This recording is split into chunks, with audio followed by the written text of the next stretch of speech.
कक्षा में आपका स्वागत है। आज हम कल से ही थोड़ा आगे बढ़ते हैं, वही पृथक्करणीय चर वाले अवकल समीकरण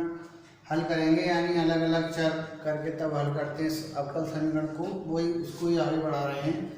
एक्सरसाइज 9.4 क्वेश्चन नंबर 11 तक कल हो गया था। क्वेश्चन नंबर 12 ये है x² - 1 डिवाइड x बराबर 1। कंडीशन दे रखी है y बराबर 0 यदि x बराबर 2।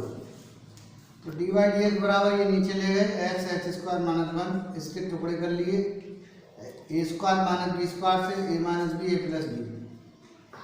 अब ये तीनों समीकरण गुणांक इनका आंशिक भिन्न होगा, तो ये सब एक घातीय समीकरण है, इसलिए एक एक अचर पद लगेगा। इनका लघुत्तम ले लिया x - 1 x + 1। इसके साथ ये दोनों नहीं है तो इसकी गुणा a के संग, b के साथ ये दो नहीं है तो इनकी गुणा, c के साथ ये दो नहीं है तो इनकी गुणा। लघुत्तम से लघुत्तम cancel, 1 = a x - 1 x + 1 + b x + 1 + c x - 1।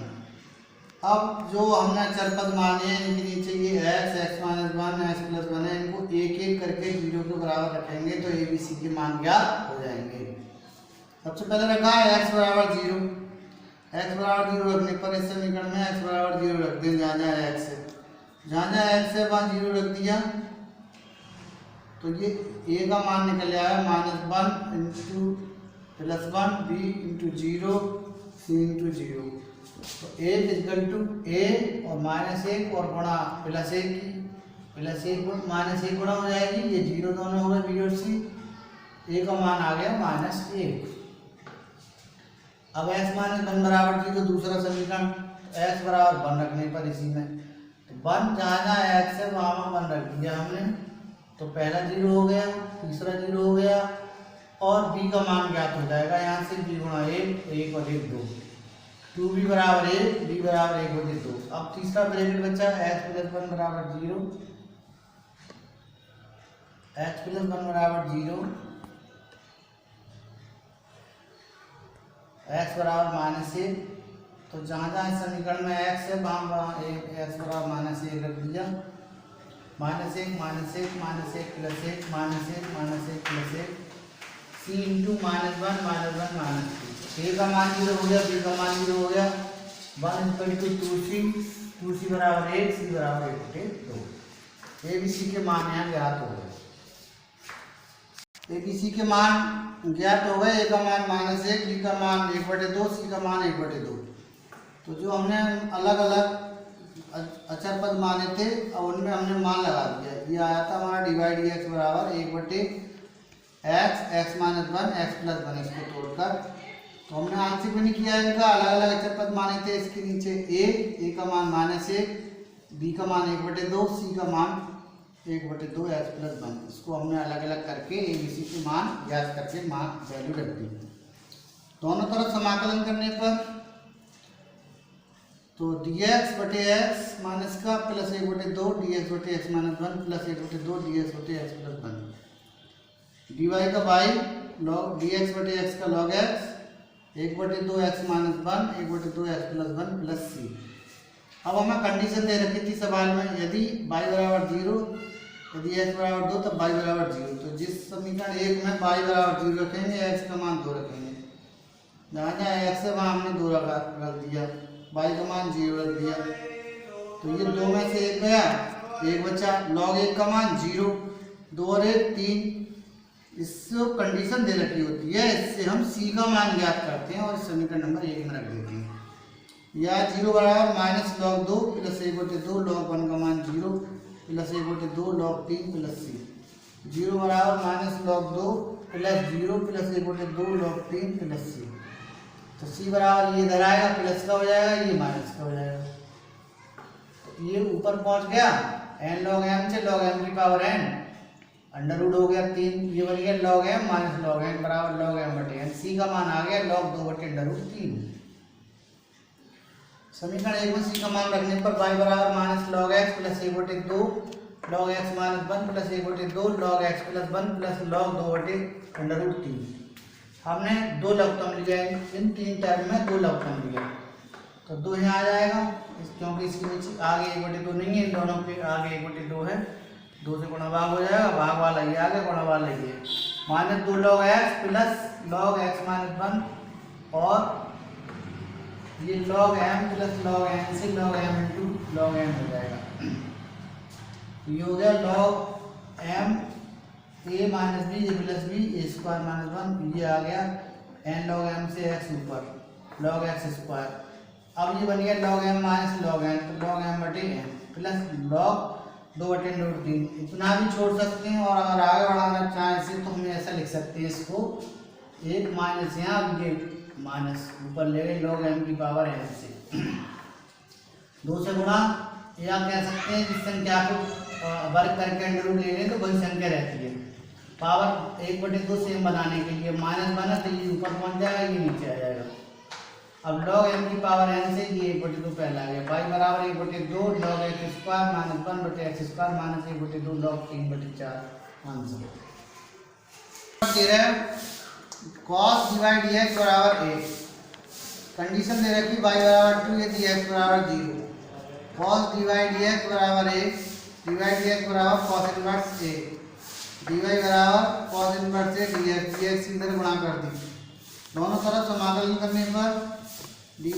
समाकलन cos inverse a dx, cos inverse a अचर है इसलिए बाहर 1 इंटू dx, dy का y 1 इंटू dx का x, y बराबर x cos a plus c। अब कंडीशन दे रखी है कि x बराबर 0 तो y बराबर 2, तो जब y ये मान 2 रख दिया जहाँ x से वहाँ 0, c का मान 2 आ गया, c का मान समीकरण नंबर 1 में रखने पर y बराबर x cos inverse a plus 2 इधर ले आए, y माइनस 2 बराबर x cos inverse a, x नीचे ले आए, y माइनस 2 बटे x बराबर cos इनवर्स a, cos इधर आएगा तो cos हो जाएगा, cos y minus 2 upon x equal to a answer. Question number 14 है डिवाइड dx बराबर बाई 10x, कंडीशन दे रखी y बराबर 1 है dx बराबर 0, y नीचे ले आए,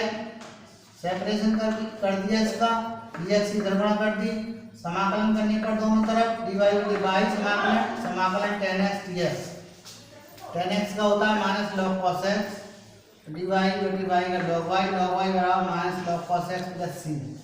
y बराबर 1 x बराबर 0 कंडीशन है, जहाँ y है वहाँ 1, जहाँ x है वहाँ 0, log 1 बराबर minus log cos 0 plus c, cos 0 का मान 1,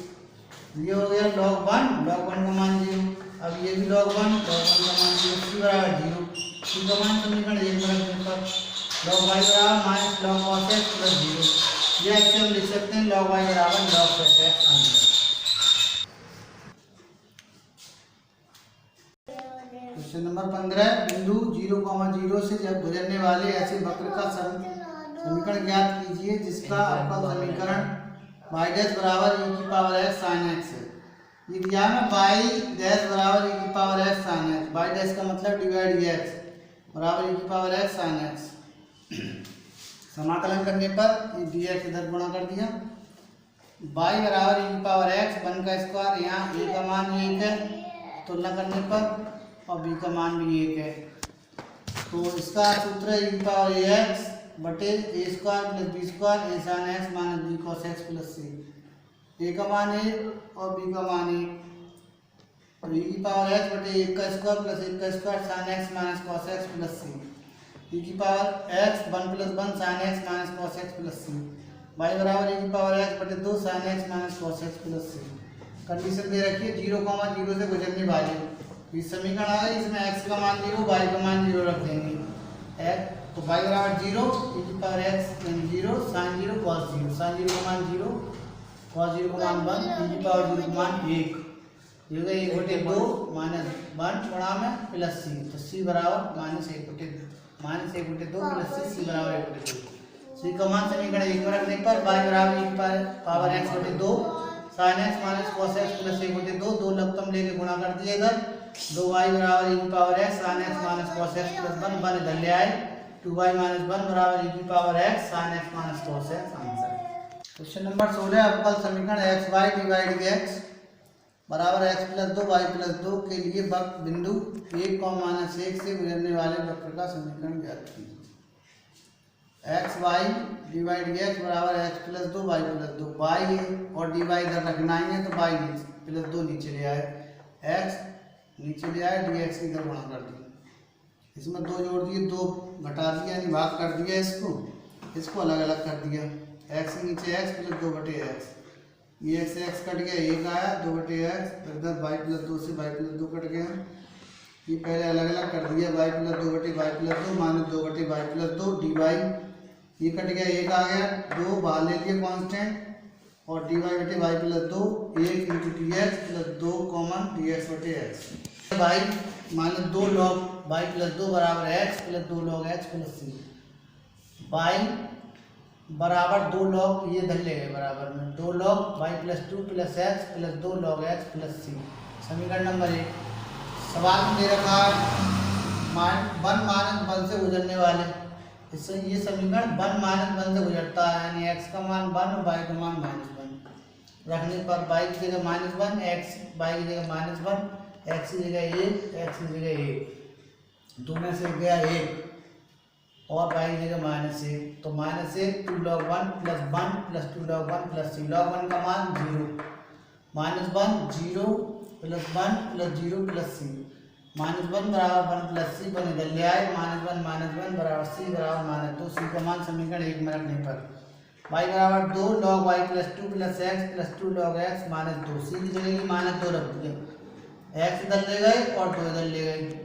x प्लस का इधर आया माइनस का, ये माइनस का 2 इधर आया प्लस का, तो 2 log y plus 2 plus 2 log x, n log m से log m की power n plus log m की पावर n, तो log m प्लस n होता है log m गुणा n, तो y माइनस x प्लस 2 बराबर log x square into y plus 2 का होल स्क्वायर। किसी बैंक में मूलधन की वृद्धि 8% वार्षिक की दर से होती है, यदि 100 रुपये 10 वर्षों में दुगने हो जाते हैं तो r का मान ज्ञात कीजिए। यदि log 2 का मान दिया है 0.6931, माना मूलधन ₹p, मूलधन में वृद्धि dp बटे dt, तो वृद्धि है इसलिए t के सापेक्ष होगा, मूलधन गुणा दर गुणा समय बटे 100, तो दर t का मान 1 हो जाएगा जब इसका डिफरेंशियल t के सापेक्ष होगा, dp बटे dt बराबर आ गया t गुणा r बटे 100, p नीचे ले आए dp की वजह से, dp बटे p बराबर r बटे 100 dt, ठीक log p बटे p का log p हो गया, dp बटे p का log p,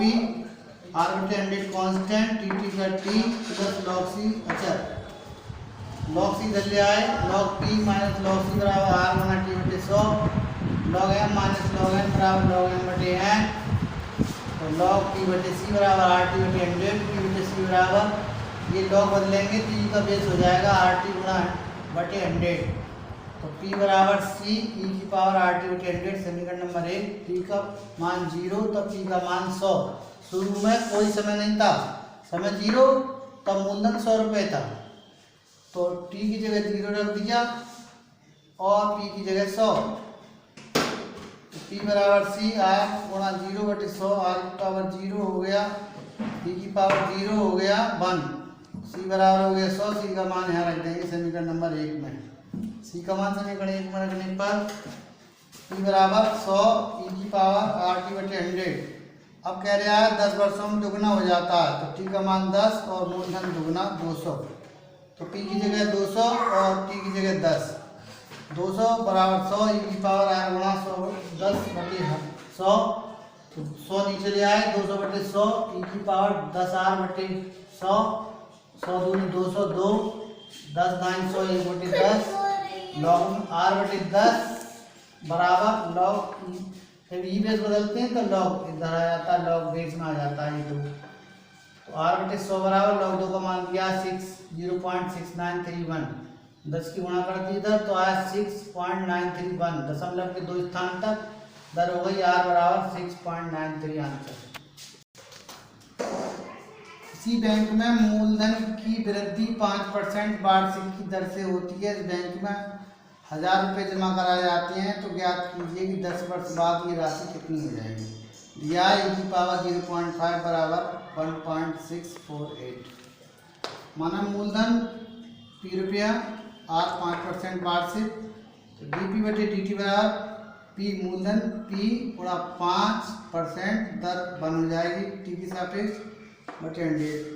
पी नीचे ले आए, dp बटे p 5/100 dt। तो dp बटे p का log p समाकलन 5/10 का मतलब 100 का मतलब 0.05 1 into dt का t plus log c। log c इधर ले आए, माइनस का हो गया 0.05 t log p बटे c log m minus log n बराबर log m बटे n बराबर 0.05 into t। p बटे c बराबर e की पावर 0.05 t। p बराबर c e की पावर 0.05 into t। समीकरण नंबर 1, जब शुरू में t बराबर 0 है तब p बराबर 1000 था, 1000 रुपया। तो p की जगह 1000 और t की जगह 0, तो p की पावर 0 हो जाएगा, e पावर 0 का मान 1, c बराबर 1000, c का मान 1000 समीकरण नंबर 1 में रखने पर रख दिया ये 1000 c की जगह, तो ये आ गया p बराबर 1000 e की पावर 0.05 into t। अब t बराबर 10 रखने पर 10 वर्ष बाद p बराबर 1000 e की पावर 0.05 गुणा t की जगह 10 से गुणा करेंगे तो e की पावर 0.5 आ जाएगा। इसका मान दे रखा है सवाल में शुरू में 1.648, 1000 की गुणा करेंगे तो 1648 आ जाएगा। अर्थात 10 वर्ष में 1000 रुपया 1648 रुपये हो जाएंगे आंसर। बहनों, आज हमने ये पृथक्करण वाले चर वाले कुछ सवाल आपको कराए, तो इनके ऊपर ये कुछ सवाल हमने आपको घर के लिए दिए हैं गृह कार्य के रूप में। इनको आप ढंग से पढ़िएगा और इनको हल करके ग्रुप में डालिएगा। कल की कक्षा में फिर मिलते हैं, तब तक के लिए धन्यवाद।